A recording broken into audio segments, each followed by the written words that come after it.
On a les 2/3 des 65 ans et plus qui disent il faut continuer avec cette 5e République. C'est vrai que eux l'ont quasiment vu naître.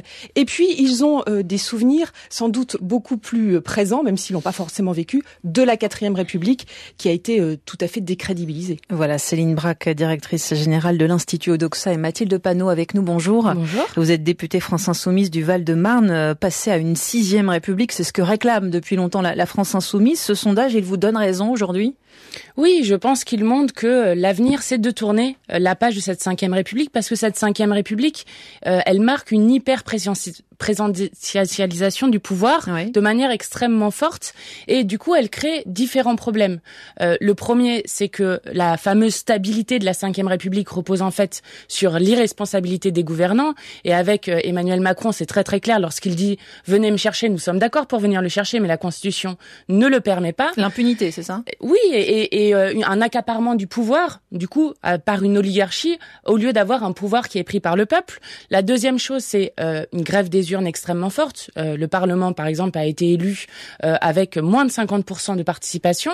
Et puis, la troisième chose, c'est une manque de représentation du peuple dans cette République qui, donc, nécessite d'avoir un changement radical. C'est pour ça que nous proposons une alternative qui est la constituante, donc que le peuple réécrive ensemble une constitution pour refonder notre pacte politique. Emmanuel Macron, lui, n'a pas prévu de 6e République, mais il y a quand même une réforme de la Constitution qui est en cours, avec 30% de moins de parlementaires, limitation à 3 mandats consécutifs aussi pour un élu. Ça, les Français interrogés dans le sondage, ils sont massivement pour, à 84%. Ça ne suffit pas aujourd'hui ? Non, ça ne suffit pas, puisque cette Constitution, elle a été modifiée plus d'une vingtaine de fois, souvent d'ailleurs sans demander au peuple français ce qu'il en pensait. Et la réduction des parlementaires, par exemple, ne sera pas une solution, puisque cela va encore plus éloigner l'élu du citoyen, et ça ne va pas contribuer à faire que nous ayons une Assemblée nationale notamment qui représente plus les Français. Et puis surtout, Emmanuel Macron, si on devait montrer une caricature de ce que c'est d'avoir un président extrêmement fort et qui concentre tous les pouvoirs, Emmanuel Macron en est vraiment l'idéal type.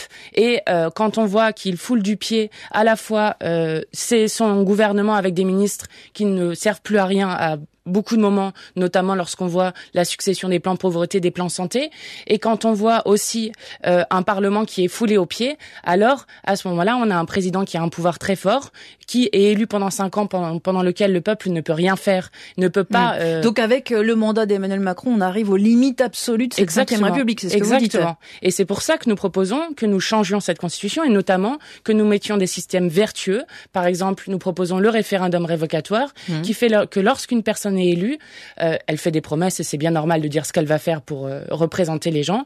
Et au bout de mi-mandat, donc 2 ans et demi par exemple pour un mandat de 5 ans, si les gens estiment que leur représentant ne tient pas ses promesses, alors ils peuvent faire une pétition, puis on revote, et il y a une possibilité de révoquer son élu s'il ne tient pas ses promesses, ce qui a un effet extrêmement vertueux, puisque on ne peut pas promettre tout et n'importe quoi à ce moment-là. Donc la sanction tomberait du Exactement. Du Parlement. En tout cas, il faut redonner du pouvoir aux citoyen qui aujourd'hui est privé de son pouvoir. Mais est-ce qu'il faut un référendum pour justement demander aux Français si on change de constitution ? Bien évidemment. Vous demandez à Emmanuel Macron de lancer ça ? Oui, c'est dans notre programme depuis longtemps, nous le portons, nous l'avons porté aussi sur la réforme constitutionnelle en disant nous ne voulons pas de mettre des petits pansements sur la Constitution de la 5e République. Nous voulons qu'il y ait un référendum pour demander qu'il y ait cette 6e République, cette constituante où chacun réfléchira sur les manières dont nous voulons vivre ensemble, à redéfinir nos règles du jeu de vie commune et ainsi à refonder notre pacte politique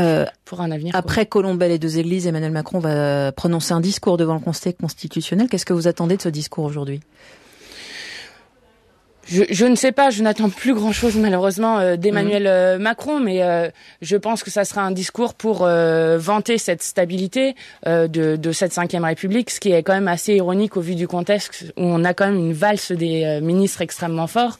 Donc voilà, il faut vraiment tourner la page de cette Constitution. Vous parliez de la valse des ministres, on n'a toujours pas de successeur, en tout cas pérenne au poste de ministre de l'Intérieur. Cet intérim actuellement d'Édouard Philippe, à la fois Matignon et Place Beauvau.